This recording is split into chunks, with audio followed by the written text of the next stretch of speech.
오늘도 하나님의 은혜가 말씀 중에 이름과 함께 하기를 예수 이름 축복합니다. 아멘. 오늘은 9장에서 11장까지의 말씀을 우리가 함께 중요한 부분만 살펴보도록 하겠습니다. 그래서 이 말씀 중에 여러분들이 하나님을 만나고 주의 영광을 누리시기를 소망합니다. 아멘. 여러분은 자신에게, 자신의 배우자에게 점수를 준다면 과연 몇 점을 주시겠습니까? 이런 타이틀이 붙은 저 인터넷 앙케이트를 보았는데요. 신혼부부는 이들은 대책이 없습니다. 사랑이 충만해서 100점 만점에 몇 점이냐고 했는데 하늘만큼 땅만큼 이렇게 말도 안 되는 소리를 점수를 이렇게 매겨놨더라고요. 사랑이 있을 때는 창의성이 충만한 것 같습니다. 우리에게는 역겨울 정도로, 그죠? 그렇게 점수를 주는데, 중년 부부들을 보니까요, 냉철합니다. 30점에서 50점 미만. 정확합니다. 어떤 사람 숫자까지 47점 이렇게 막 해놨는데요. 과연 나는 몇 점일까? 노년 부부들은요, 이거는 점수도 매기지 않았습니다. 벌점을 주면 어떻겠습니까? 100점도 아니에요. 빵점도 아닙니다. 그냥 벌점을 주면 어떨까요? 여러분은 여러분의 배우자에게 과연 몇 점입니까? 어떤 사람은 빨리 죽었으면 좋겠다라는 사람들도 있는데, 참 우리가 이 깡패들을 보면서 제가 생각한 것이 뭐냐면, 사람에게도 우리가 이렇게 인정받는 것이 기쁘고 참 행복한데, 하나님께서 나를 인정하시고 나로 말미암아 만족하신다면 얼마나 기쁠까? 예수님은 나의 신랑이신데, 우리는 예수님은 하늘, 땅, 하늘만큼 별만큼 이렇게 땅만큼 점수를 주지만, 주님이 우리에게 점수를 줄 때는 과연 몇 점을 주실까? 오늘 말씀을 통해서 주님의 마음을 얻어가는, 하나님께 인정받는 시간 되시기를 주님의 이름으로 부탁드립니다. 아멘. 오늘 사울이 여호와 앞에서 왕으로 정식 인정받게 되는 놀라운 사건이 일어납니다. 사람뿐만 아니라 하나님께도 인정받게 되어요. 사울이 왕이 되는 것은 사실상 반대하는 세력들이 많았고, 여러모로 부족함이 많은 사람이기 때문에 왕이 된다는 것은 참 어려운 일입니다. 백성들이 왕을 달라고 할 때에 하나님을 버리고 하나님의 때가 아닌 인간의 때에 맞추어서 왕을 달라고 했기 때문에, 어떻게 보면 하나님 앞에서는 큰 득죄를 하는 일이지만 하나님은 그 왕 구함을 허락하셨습니다. 그러면서 자신이 원하는 왕, 내가 이 왕을 너에게 준다는 선물로 몇 가지 조건들을 주십니다. 근데 먼저 살펴보기 전에 사울은 왕이 절대 될 수 없는 사람이었다는 것을 우리가 알 수 있습니다. 창세기 49장 10절 말씀 보면 왕이 될 수 있는 규칙이 있습니다. 그것은 예언된 자입니다. 49장 10절에 보면 규가 유다를 떠나지 아니하며 통치자의 지팡이가 그 발 사이에 떠나지 아니하기를 실로가 오시기까지 이르니 그에게 모든 백성이 복종하려다. 즉 왕이 되려면 유다 지파에서 나야 됩니다. 왜냐하면 메시아가 유다 지파에서 오기 때문에 다른 지파에서 만약에 왕이 탄생하여서 쭉 가버리면 메시아는 탄생할 수가 없는 거예요. 언약을 깨트려야 되는 겁니다. 그렇기 때문에 베냐민 지파였던 사울은 절대 왕이 될 수 없었다는 거예요. 그 말씀이 어디 있느냐? 9장 1절과 2절 말씀이 있습니다. 9장 1절과 2절 말씀을 한번 잠깐 읽어보겠습니다. 오늘은 성경을 많이 읽을 테니까요, 성경을 덮지 마시고, 자, 우리 함께 9장 1절과 2절 말씀을 읽어볼까요? 시작. 베냐민 지파의 기스라 이름하는 유력한 사람이 있으니 그는 아비엘의 아들이요 스롤의 손자요 베고라스의 증손이요 아비야의 현손이며 베냐민 사람이더라. 기스에게 아들이 있으니 그의 이름은 사울이요 준수한 소년이라. 이스라엘 자손 중에 그보다 더 준수한 자가 없고 키는 모든 백성보다 어깨 위만큼 더 컸더라. 아멘. 베냐민 지파였기 때문에 왕이 될 수 없는 겁니다. 예언된 자가 아닌 거예요. 그러므로 하나님이 사울을 왜 왕으로 세우는지 굉장히 의심이 가는 부분이라는 것입니다. 또한 그에게는 장점은 하나 있었습니다. 뭡니까? 다른 사람보다 외모가 잘생겼어요. 그리고 또 키가 컸습니다. 이스라엘 민족 사람들보다 머리가 하나 더 컸다. 제가 참 우리 김재승 지사님 보면 부러운 것이 뭐냐면 저는 저 카메라를 끌기 위해서는 반드시 의자를 깔고 올라가야 됩니다. 그리고 발꿈치 들고 이렇게 버튼을 눌러야 되는데 김재승 지사님은 저거요? 하고 다 이렇게 누릅니다. 참 부럽죠. 그쪽 공기는 얼마나 좋을까 제가 느끼고 싶습니다. 이만큼 사울은 키가 크고 준수하여서 참 어떻게 보면 외적으로는 굉장히 좋은 사람 같아요. 그런데 한 가지 약점이 있었습니다. 그것이 뭐냐면 겁쟁이였다는 겁니다. 10장으로 한번 가볼까요? 10장 21절에서 22절입니다. 10장 21절에서 22절 말씀을 한번 먼저 보겠습니다. 10장 21절에서 22절 시작. 베냐민 지파를 그들의 가족별로 가까이 오게 하였더니 마드리의 가족이 뽑혔고 그 중에서 키스의 아들 사울이 뽑혔으나 그를 찾아도 찾지 못한지라. 그러므로 그들이 또 여호와께 묻되 그 사람이 여기 왔나이까? 여호와께서 대답하시되 그가 진보따리들 사이에 숨었느니라 하셨더라. 여기는 참 아멘이 나오기 참 힘든 부분 아닙니까?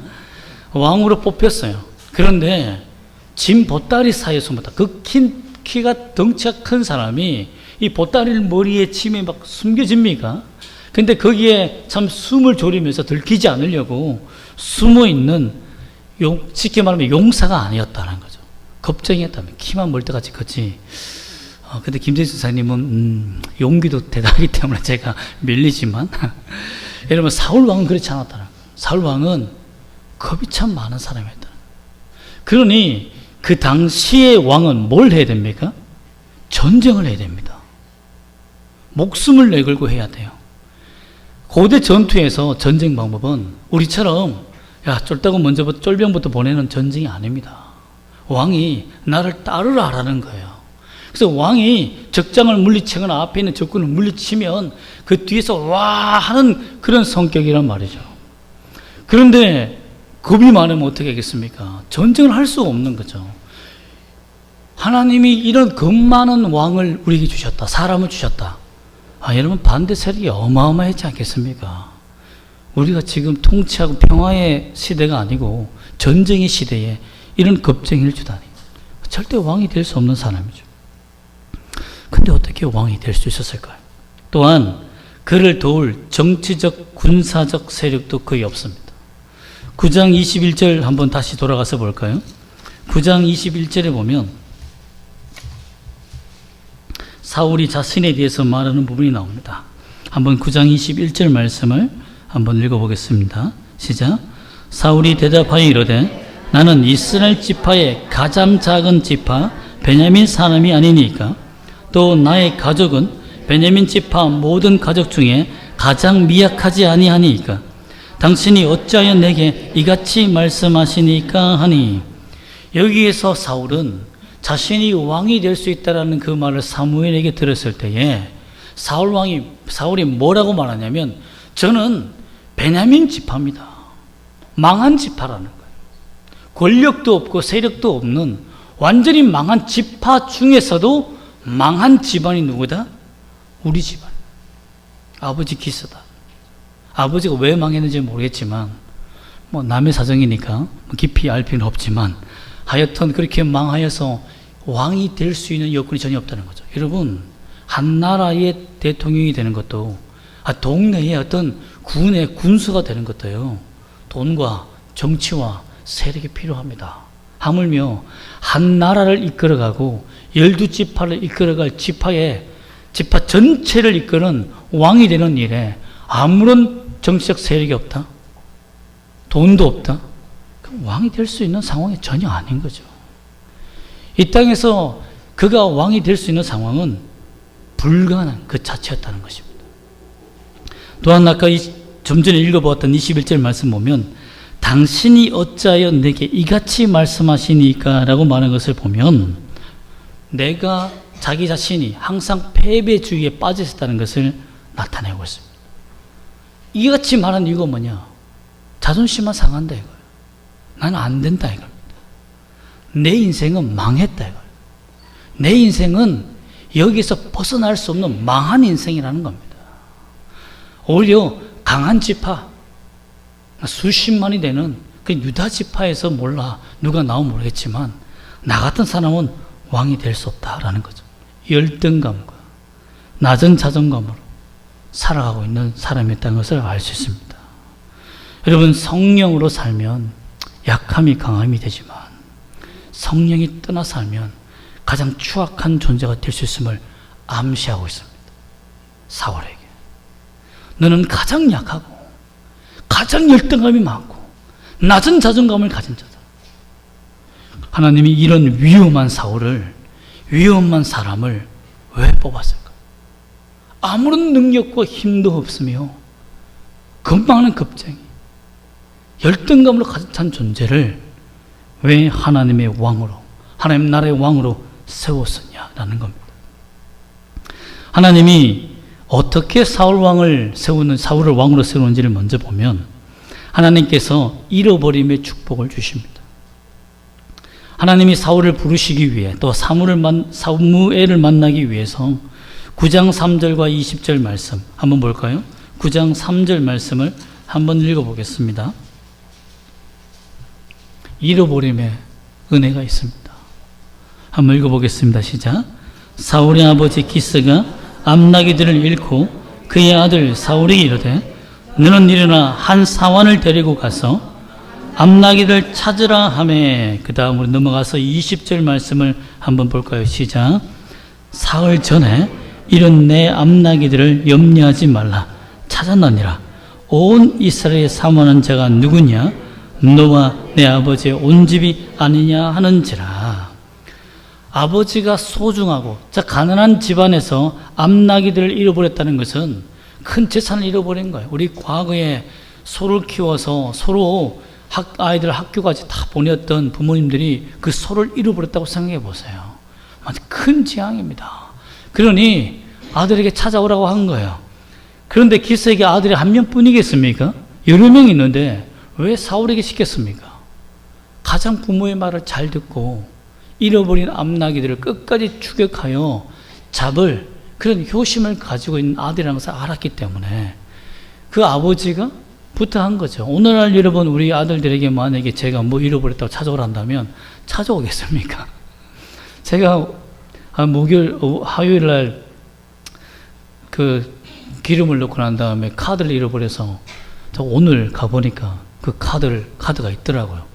잃었을 때 마음이 얼마나 저고백했습니까? 또 다시 만들어야 돼? 라는 마음이 있는데, 참 아들들에게 만약에 야 이거 잃어버렸으니까 호밀실 전체를 뒤져서 찾아라 하면 어떻게 하겠습니까?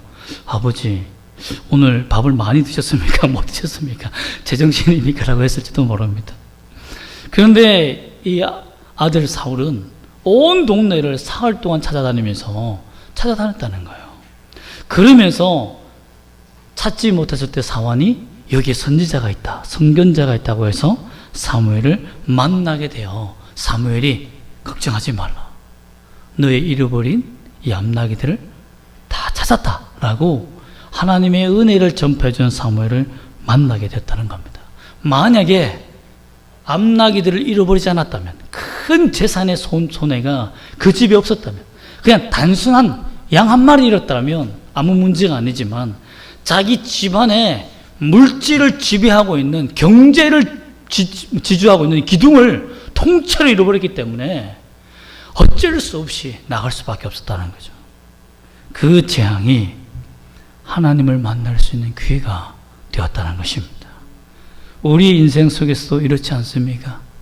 내가 무엇을 잃어버릴 만큼 나의 소중한 것을 잃어버리지 않을까, 또는 잃어버렸기 때문에 겸손히 주님 앞에 나오는 시간을 우리가 지금 누리고 있지는 않습니까? 하나님은 우리에게 때로는 문제를 주십니다. 왜? 하나님이 너를 부르신다, 내가 너를 만나길 원한다는 그 음성을 들려주기 위해서다라는 것입니다. 이렇게 해서 귀한 만남이 9장 15절에서 24절에 나타난다요. 내용은 이렇습니다. 사울을 만나기 하루 전에 하나님이 사무엘에게 나타나셔서 길을 잃고 헤매며 이 암나기를 찾는 자가 너에게 올 것이다 라고 예언해 주십니다. 그러면서 사무엘이 기름을 준비하게 만들어 놓고, 또한 그에게 대접할 모든 잔치를 준비해 놓습니다. 그래서 사람들이 네가 왕이 될 것을 알려주고 사람들에게 알려주고 풍성한 대접을 함으로 말미암아 그 마음에 위로를 줍니다. 암나기 찾았다. 걱정하지 마. 그리고 깊은 대화를 통해 또 마음의 힘을 대줍니다. 9장 25절 한번 살펴볼까요? 9장 25절입니다. 한번 읽어보겠습니다. 시작. 그들이 산당에서 내려 성읍에 내려 들어가서는 사무엘이 사울과 함께 지붕에서 담화하고 라고 되어 있습니다. 즉 깊은 대화를 하는 거예요. 여러분 참 저도 이게 닥터 김사부, 의사 김사부를 참 좋아하는데요. 제 방송을 즐겨볼 만큼 좋아하는 이유가 너무 기독교적 가치관을 가지고 있는 거예요. 그래서 참 제가 보면서 이 작가가 기독교인 아니야? 할 정도로 너무 성경과 일치된 부분이 있는데 사부를 만나는 거예요. 자기 인생에서요. 자기 인생 길을 인도해주고 진짜의 길을 발견해주며 정신을 무장할 만큼 참 목적을 발견해준 사람을 만나기가 얼마나 이 땅에서 어려운지 모릅니다. 그냥 선생님, 교수님이 아니라 사부라고 부를 만큼의 위대한 사람을 만나는 것은 불가능한 거죠. 어려운 일입니다.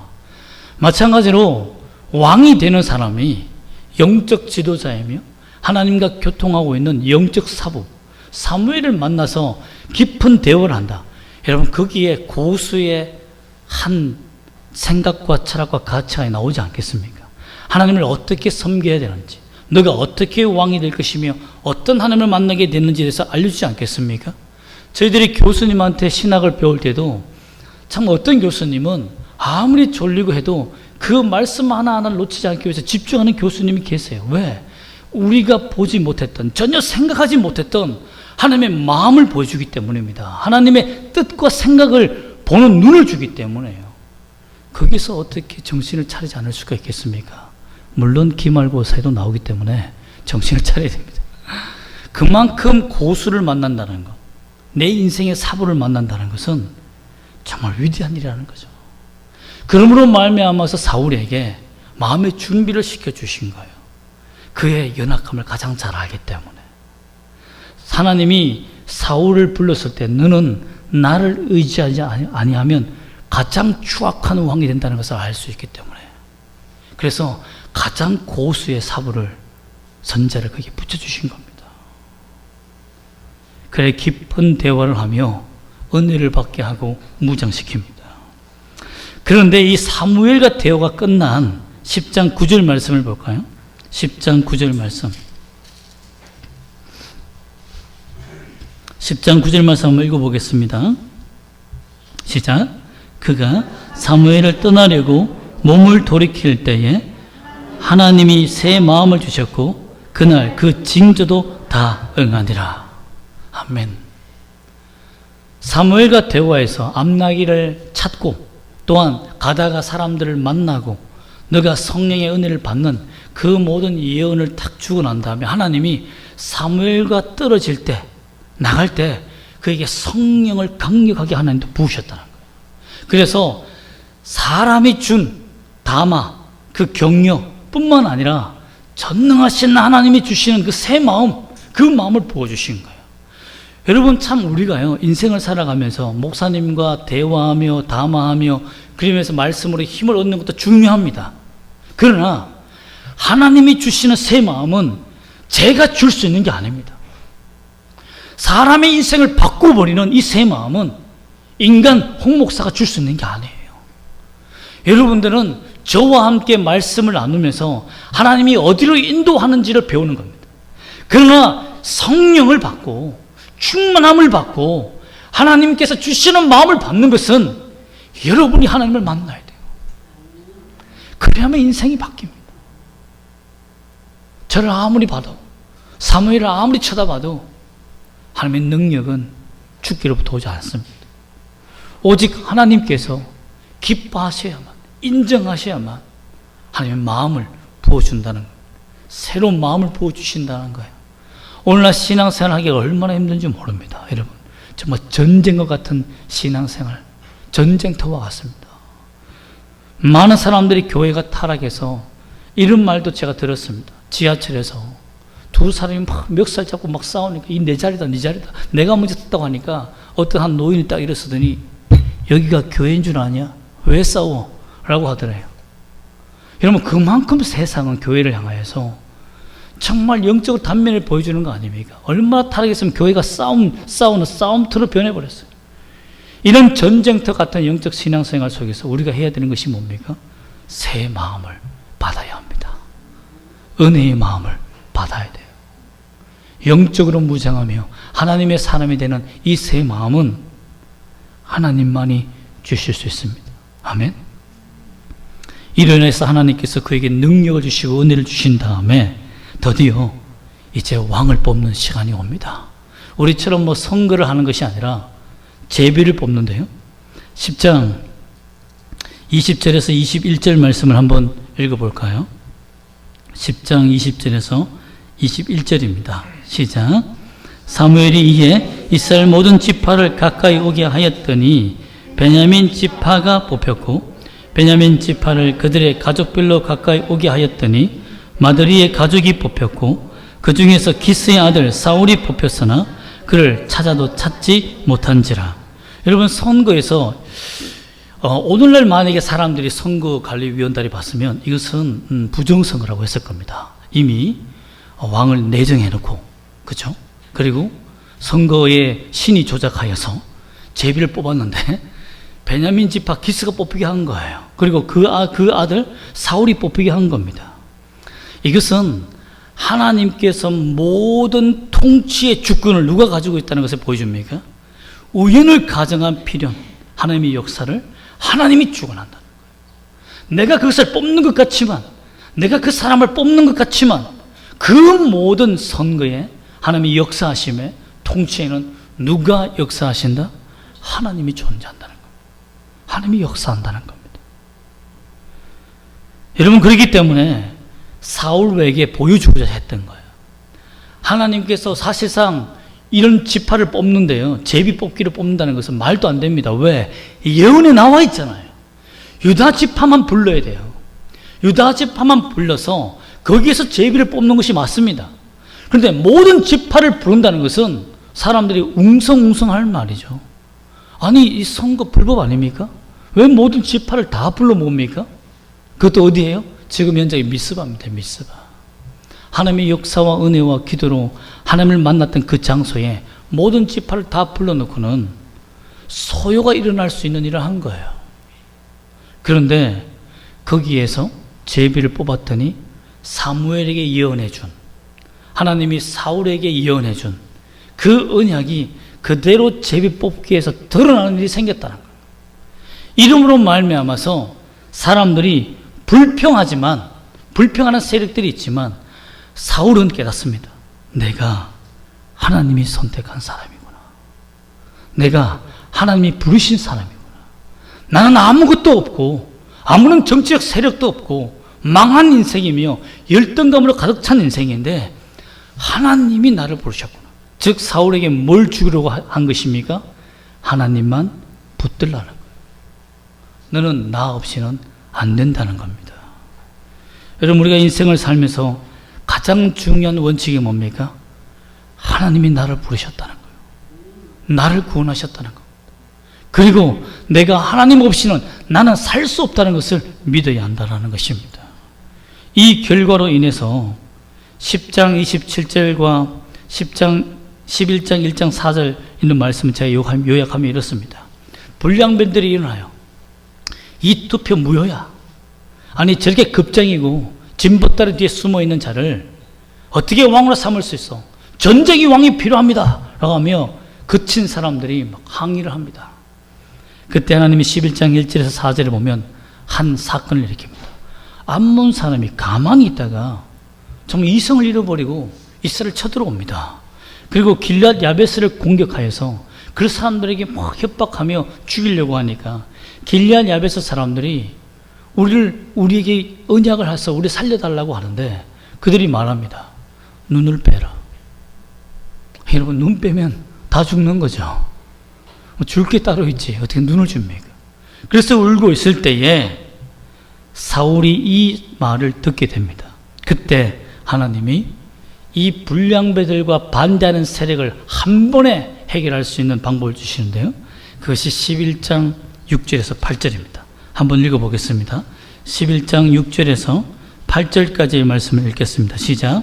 사울이 이 말을 들을 때에 하나님의 영에게 크게 감동되며 그의 노가 크게 일어나 한 결의의 소를 잡아 각을 뜨고 전령들의 손으로 그것을 이스라엘 모든 지역에 두루 보내어 이르되 누구든지 나와서 사울과 사무엘을 따르지 아니하면 그의 소들과 이와 같이 하리라 하였더니 여호와의 두려움이 백성에게 임하매 그들이 한 사람같이 나온지라 사울이 베색에서 그들을 수를 세어 보니 이스라엘 자손이 30만 명이요 유다 사람이 3만 명이더라. 아멘. 삼손과 같은 강력한 성령이 사울 마음에 임합니다. 그래서 그 능력으로 말미암아 소 2마리를 한 결이니까 소 2마리죠. 그 자리에서 각을 샥샥샥 닌자처럼 처리해버립니다. 여러분 소 한 마리 잡아보십시오. 몇 시간이 걸리는가. 근데 그 자리에서 소 2마리를 완전히 갈기갈기 찢어서 온 지파에게 보내면서 이 전쟁에 참석하지 않는 자는, 참여하지 않는 자는 이와 같이 만들겠다는 강력한 리더십이 나타납니다. 사울은 원래 그런 성격이 아니에요. 겁이 많고 두려워서 짐보따리에 숨는 사람입니다. 그런데 하나님이 새 마음을 주심으로 말미암아 강력한 군대를 이끌 수 있는 지도자가 된 겁니다. 인생을 살아갈 수 있는 겁쟁이에서 열등감에서 벗어날 수 있는 힘을 얻게 된 거예요. 여러분 하나님이 주시는 이 마음과 힘을 얻기를 원합니다. 그래야 우리가 승리할 수 있습니다. 결국 33만 명이 이 전쟁에서 대성하여 승리를 거두는데요. 11절의 말씀 제가 읽어드리겠습니다. 이튿날 사울이 백성을 3대로 나누고 새벽에 직진한 가운데로 들어가서 날이 더울 때까지 암몬 사람들을 치매 남은 자가 다 흩어져서 둘도 함께한 자가 없었더라. 이 전쟁의 대성을 이룬 역사가 나타났다는 겁니다. 이름으로 인해서 우리 11장 13절 말씀 다시 한번 읽어볼까요? 시작. 사울이 이르되 이날에는 사람을 죽이지 못하리니 여호와께서 오늘 이스라엘 중에 구원을 베푸셨음이니라. 15절도 읽어보겠습니다. 시작. 모든 백성이 길갈로 가서 거기서 여호와 앞에서 사울을 왕으로 삼고 길갈에서 여호와 앞에 화목제를 드리고 사울과 이스라엘 모든 사람이 거기서 크게 기뻐하니라. 하나님께서 구원을 베푸심으로 말미암아 베냐민 지파만 기뻐했습니까? 아닙니다. 모든 사람, 즉 불량배들까지, 거친 사람들까지, 반대한 사람들까지 사울은 왕이다 라고 인정하도록 만들어 주셨다는 거예요. 그러므로 하나님의 역사를 통해서 사울이 왕이 되었다는 겁니다. 왜 하나님이 사울을 왕으로 선택했습니까?